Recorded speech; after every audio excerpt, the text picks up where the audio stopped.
In 1818, famous writer Mary Shelley wrote Frankenstein, the story of a creature created from human parts.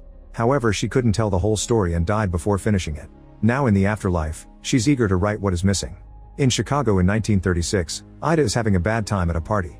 She kisses another girl and eats an oyster just because her group forces her to, and she ends up puking. In this moment of weakness, something makes her body snap, and Ida hears Mary's voice in her head. With another crack of her body, Mary possesses Ida, and the group is surprised to hear her speak in an English accent. While reciting purple prose, Ida climbs on the table and tries to flirt with a man. When the others try to calm her down, Ida begins to scream. Her friends remind her that crime boss Lupino is watching, so Ida points at him and calls him the real monster. Then she starts making a scene, saying weird things about the stuff the dead remembers. Lupino orders his henchman James and Clyde to kick her out, so the duo drags Ida while she keeps yelling stuff at Lupino. Outside, Ida continues her rambling, so James slaps her, and Ida slaps him in return. When James slaps her again, Clyde has to separate them. However, since Ida keeps talking weirdly, Clyde ends up slapping her too. She then makes fun of James' groin, causing him to punch her. Clyde thinks she's possessed, so he sends James to get a doctor or a priest. Still controlled by Mary, Ira announces that a sequel to Frankenstein is coming and that many truths will be revealed.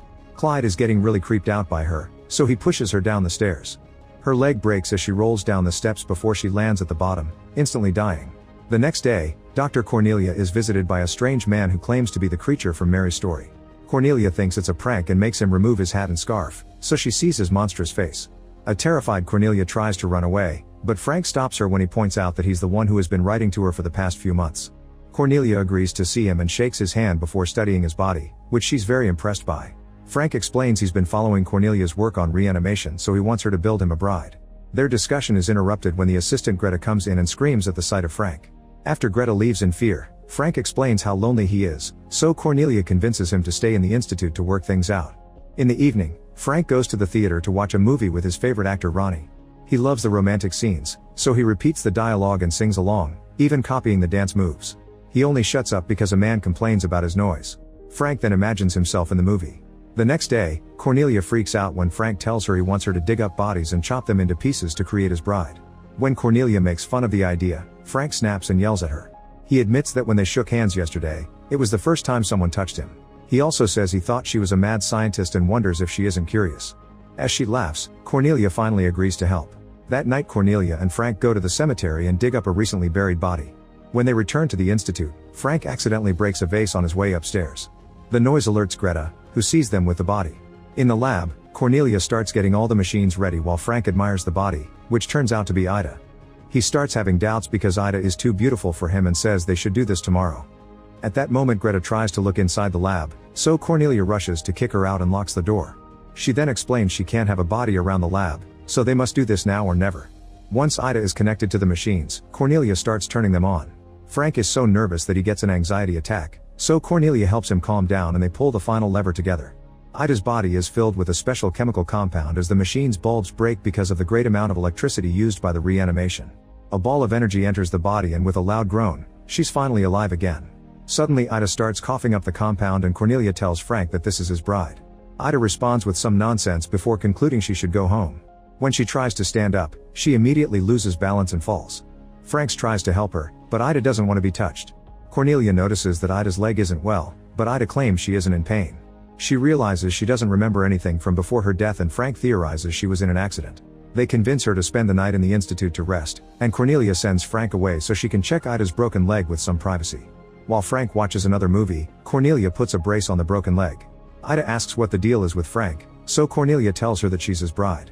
Ida protests, saying she doesn't even remember the guy. Sometime later, Ida finds herself pushed against a window and hears a voice talking to her.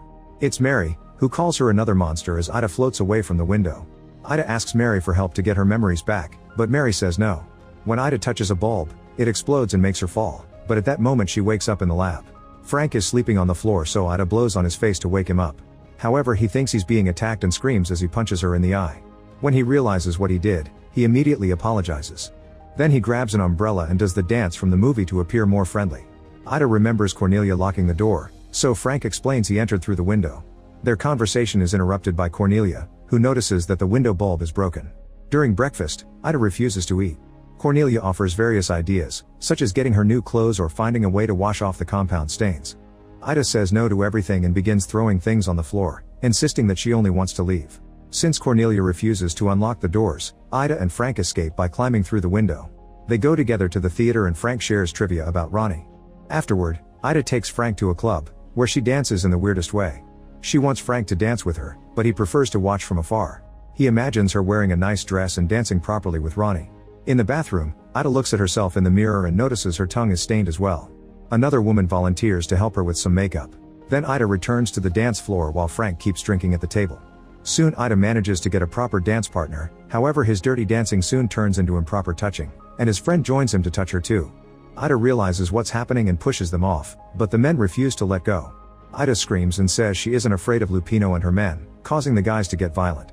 Frank immediately comes to her rescue and takes her away. Outside the club, the guys follow Ida and Frank, pushing them and mocking them while the couple tries to ignore them. They hit Frank and make him fall, taking the chance to pull Ida away from them. They try to take advantage of her again, so she bites a man's face and tries to run, but they make her fall too. A furious Frank grabs one of the men and continuously pounds his face on the wall until he's dead. Then he throws the second man to the ground and steps on his head until he's dead too. Suddenly a light flashes behind them, indicating someone has taken pictures of them. However, the mysterious photographer runs away before the couple can see them. Soon the police sirens can be heard, so the couple runs back to the institute. Frank tells Ida to go away since he doesn't want to get her in trouble, then he climbs the fence to enter his room through the window. After grabbing his things, Frank goes back outside, only to find Ida still there. He tells her that an angry mob will come after him, which has already happened before, so she should go home. Ida doesn't know where her home even is, so she takes his hand and they run away together. In a new dream, Ida sees her head in a jar and feels like she can't breathe. Mary mocks her for not remembering her name but also tells her to find it. At that moment Frank wakes her up, revealing they've sneaked onto a moving train. Moments later the train stops and Frank hears the cops searching for them, so the couple quickly hides behind some boxes. While they wait, Frank shows Ida a newspaper article he kept because it's about Ronnie. They discuss movies and Ida starts singing as the train takes off again. Frank tries to shut her up but it's too late. A cop hears her and comes back. The couple tries to hide again but the officer can see Frank, so he comes out. The cop is horrified to see Frank's face and tries to open fire, however Ida pushes him off the train and he breaks his neck on the rails. In the morning, Detective Jake and his assistant Myrna are given the case of the bodies outside the club. They receive the pictures together with some information. Frank was at the theater every day, while Ida is known for mouthing off to a crime boss. Eventually the couple reaches New York, and Frank jumps into a fountain to gather coins. Then they hide in an abandoned building and Ida finds a newspaper that talks about Frank. She notices they call her his bride, so she wants to know her actual name. Frank says her name is Penelope Rogers, so she changes it to Penelope Frankenstein since she's supposed to be his bride. Then Ida says they should get naughty and starts touching Frank, who feels very uncomfortable and quickly stops her. The following day Jake and Myrna find the body on the tracks. The local cops don't believe the creatures are connected to this because everyone would have noticed two monstrous looking people, but Myrna finds the Ronnie article on the ground. She shows it to Jake during lunch and they agree to go to New York. Meanwhile Ida asks Frank what their intimacy was like before the accident, so Frank says it was amazing. She also wonders if the cop is okay and Frank says he is, not wanting her to carry the guilt of killing. Suddenly Frank has an anxiety attack and realizes his newspaper article is missing. To calm down, he needs to go to the movies. At the theater, Jake and Myrna are waiting to catch the creatures. Frank steals a pretzel from a cart and tells Ida that it's her favorite. He wants to watch the same Ronnie movie, but Ida is tired of it and drags him into a different theater, so the detective doesn't see them. While they try to watch the movie, Ida notices a couple in front of them getting dirty. The woman doesn't really want to do this in public, so Ida attacks the boyfriend and reminds him what consent is. The guy notices the couple's faces and calls them monsters, realizing they're the murderers from the news. The whole crowd panics, so Frank drags Ida out of the theater. When Jake and Myrna see people running in panic, they rush to investigate. The crowd chases after Ida and Frank, who turn around the corner only to find the way blocked by a police car. They enter a random building to escape and run through a kitchen before reaching a fancy party. The couple grabs some trays to pretend to be waiters while eating some of the food. Frank tries to sneak around carefully until he discovers that Ronnie is at the party too. He immediately approaches him and tells him he's a huge fan because around 20 years ago, Ronnie smiled at him and made him feel less alone. Frank says he's survived all this time, thanks to Ronnie, who makes a joke before going back to his friends. Furious over being ignored, Frank drops the tray and starts dancing like in the movie. Ida joins him on the dance floor and Mary possesses the crowd to make them dance too. While people's moves get dirty, Frank eats a glass of champagne and spits it like a fountain. At that moment the cops burst into the party. Ida and Jake stare in shock because they can recognize each other. A cop then punches Frank, who immediately hits him back and makes him drop the gun. When the officers surround Frank, Ida grabs the gun and makes everyone back off. She tells the police to let Frank go and threatens to shoot Ronnie. When Ronnie tries to apologize, Ida explains he isn't the problem. She explains that Lupino has the police in his pocket and lists all the women he's killed. When someone tries to sneak out through the back door, Ida shoots at the wall to make them stop. As she talks against corruption and all the dead women that didn't get justice, an officer tries to approach Ida from behind. She's startled and shoots him down. Frank uses the distraction to bring down the chandelier, making it crash on the floor while the crowd panics. In the darkness, Frank and Ida can run away unnoticed. On the street, Ida feels bad about shooting a man. However, Frank is proud of her and explains this is what they have to do to survive. They start kissing and are interrupted by Jake, who doesn't dare to shoot Ida. The creatures laugh at him before running away. Later the cops find the abandoned building, but the creatures aren't there. They're hiding in a barn, where they finally get dirty. Afterward they steal a car and leave the city. In the next town, they have lots of fun together in various ways, like going to the movies and getting a tattoo. They keep getting money by going fountain diving. Eventually Cornelia sees the couple on the news. Because of her speech at the party, Ida becomes a symbol of female revolution, and soon women are trying to rebel all over the country. They paint their faces and tongues like Ida and cause chaos on the streets. The news also reaches Lupino, who scolds Clyde and James for not doing their job right.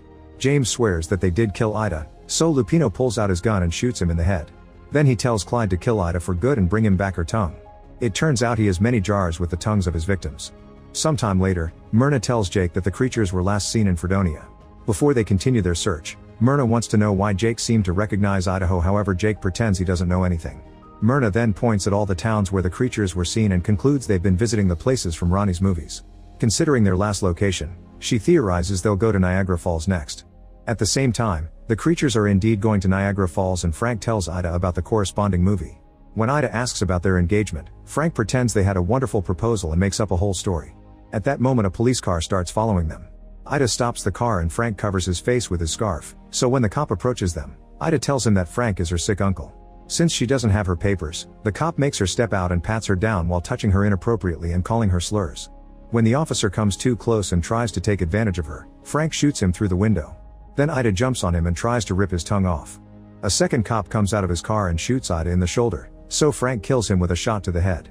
Then Ida bites the first officer's tongue to finish ripping it off and steals his gun. The couple escapes by running into the woods. In the evening, Ida and Frank make it to the next town and hide in another abandoned building.